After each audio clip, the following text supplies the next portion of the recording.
Hey, everybody. Kind of dark in here, ain't it? This is Unlucky Steve. That's about right. No light on, nothing else. Y'all know who I am, do you? Walk over here and turn this light on. Give y'all some better light. Now look at there. See there? Now we can see. I'm not allowed to use. Turn the light off. I'm not allowed to use very much electricity. You know, no more than I can pay for. And right now, I don't have a dime in my name to pay for none of it. How about when the girls were living, they had everything going on with electricity? Well, I'm not sure what you said about that. I said, you said you weren't allowed to use electricity. That's when the girls lived at home. How much electricity did you go through? Oh yeah, she talking about when the kids were little. I wasn't so much work. I did stand out there one time and look at that meter, and it was spinning like a freaking top. But back when the girls were little, it was toilet paper. We went through so much darn toilet paper. I learned to be a pretty good plumber, unstopping freaking plumbing lines, and that still hadn't changed much. But I wanted to holler at you. You know, I talked to you earlier about some of the unlucky things about going to the doctor, about having the kidney stones, about the cuts, about losing my leg. And, you know, just in the last few years, there's been a couple of times that I've been sent home to die. You know, that's not a good feeling, you know, you get and you go to the doctor, you think, well, you're going to get the feeling better and everything's going to be okay. Well, I got a staph infection one time on my nose, had a bunch of little bumps come up, and they're like little sun blisters. They'd pop up. I mean, I could wipe them off, you know, but then they just pop back, you know.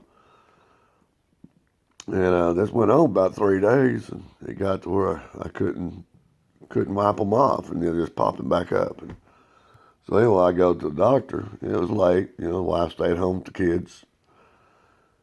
Anyway, I go in there, and they put me in one of them little rooms, and they said I'll be right back. Well, when the doctor came back in there, well, he was dressed from head to toe like a freaking Martian, you know. I was like, good gravy. He said, you got a bad staph infection. And I said, well, what do you mean? And he said, well, the best I can, so that you'll understand what I'm talking about, describe it to you, is it's real similar to what leprosy would be. I was like, well, I've heard of that. That's not good. It's biblical. Yeah, I mean, you know, it goes back in biblical times. I'm like, good Lord. Well, I had to hang around there for a while, you know, and they had to fly in. They had some medicine, but it took a second part additive to it. So they was going to have to fly that in. It took about 30 minutes by helicopter to get it to us. And he told me when he gives me the shot, he says, this is called a big boy shot. He said, I want you to don't go out on me. I want you to stay standing up. I think, well, I can handle this. You know, no big deal. I tell you what, that sucker gave me that shot and that medicine went down my legs. And when it started coming back up, big deal. My world started just closing in on me. And I remember I saw the railing on the bed was up. So I concentrated on that because it was either that or that hard floor down there. And I'm going out. There ain't no way I can just not go out, you know, not wanting to, but I'm going to, you know. I know there was. I looked down at that hard floor and I thought, that's not where I want to really hit. So I aimed at that bed over there, and that's the last thing I remember was grabbing the railing on that bed. That's how bad this medicine is. I mean, it just shuts your world down. Well, the next thing I knew, they had me up on the bed, you know, and I guess I was out for a little while. And they kept me there for like an hour, hour and a half, monitoring me after the shot. And then they sent me home after that, you know, wife, kids still at the house. And I'm like, well, all right, I feel better. I got some medication, in me, and they fixed me. I was proud of that. Got home, was sat there on the couch for a minute, and I gave the wife the papers. I had them rolled up, like a paper boy might have his little paper rolled up, stuck in my back pocket. So I got home, walked in, told her what all they done and how I felt pretty good, got some medical attention. That always makes you feel better, even though, it might not help any. Made me feel better anyway at the time. And gave her these papers, and all of a sudden she started going, ooh, ooh, ooh, ooh. Oh, good gravy. What does that say on the paper? She called her mom up and everything, and it said grave danger. She called the emergency room, talked to them. They said, yep, the boy should have done been dead 3 days ago. We done all we can for him. Here's the paperwork. He might not make it tomorrow. Time to get the kids out. And so she had to get the kids out of the house, and she was supposed to stay out too, but you know how wives are. They tougher than any leprosy. So anyway, she put curtains up on the door and plastic and everything, and I stayed in there for a week or two, quarantined me right in there. And she fed me and everything, that way, and took care of me. And of course, didn't, here I is, But yeah, sent me home to die. And I don't know, just a few years ago, I came home from work, was sitting there in the chair, and all of a sudden just went, bleh, just vomited everywhere. No apparent reason why. Just sat there in my chair, and all of a sudden, bleh, bleh, I don't get sick. When I do, it's detrimental, but I don't really ever get sick. And she asked me, she said, what in the world's wrong with you? I said, I don't know. Don't know why. I was throwing up. She cooked dinner, took a shower, cleaned up, ate dinner. And just felt a little bit like I might be coming down with something, And my son at the time, in the 9th grade, well, he stayed the night with a friend of his, just 2 houses up. So I told his wife I was going to just sleep over there in his room, because I don't want to give her something, if I'm coming down with the cold or something, So anyway, I'm laying back there.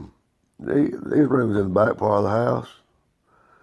And I use a fan every night, to help me breathe. But I started just getting the chills, and I was shaking like that.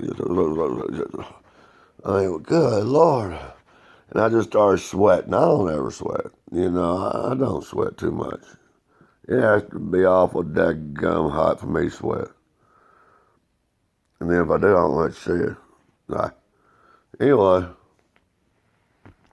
I hollered for her, and she came back there, and I was just shaking.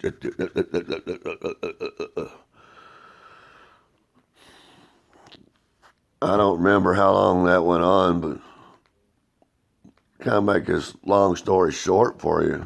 I go back to the doctor, and I had to go by myself. No. Did I go by myself that night? I think I went with you. I think we got a babysitter over there for the girls, and I think the wife took me that night. But we go in the emergency room, and everything, and they take me back there, and they tell me they're going to have to give me this shot. And told me how big a bad shot it was. It's called a big boy shot. And I said, I've had one of them just a few years ago. They said, no, you ain't never had no big boy shot. I said, yeah, I did. And I had to wait 30 minutes for them to fly an additional part to mix with that shot. They said, yeah, that's what, we don't keep that second part here. And had to do the same thing, wait on to bring some more, fly it in. So anyway, it's the same shot. I mean, same thing about happened again, about shut my whole world plumb down, Anyway, long story short about it is they gave me the shot, kept me in there about an hour, monitored me. My temperature was like 105 when I first got there, and of course they got that down some. Feeling pretty good, really. And we go home, and wife made me something, snack on and everything, and changed sheets on the bed and everything. And I felt pretty good, considering how I felt earlier. I was feeling pretty daggum good. Didn't think nothing about nothing, and anyway, I get in there and go to bed again, and I don't know, it probably 30, 40 minutes went on by there after I went to bed, and I just started just feeling like I was just shaking again. Like I was like, oh no, not again. And I mean, I hollered for her, and here she come. Well, that's when she grabbed the paperwork that we brought home from the hospital. Neither one of us looked at it. Same paper. Front page, big black letters. Grave danger. Her eyes got real big.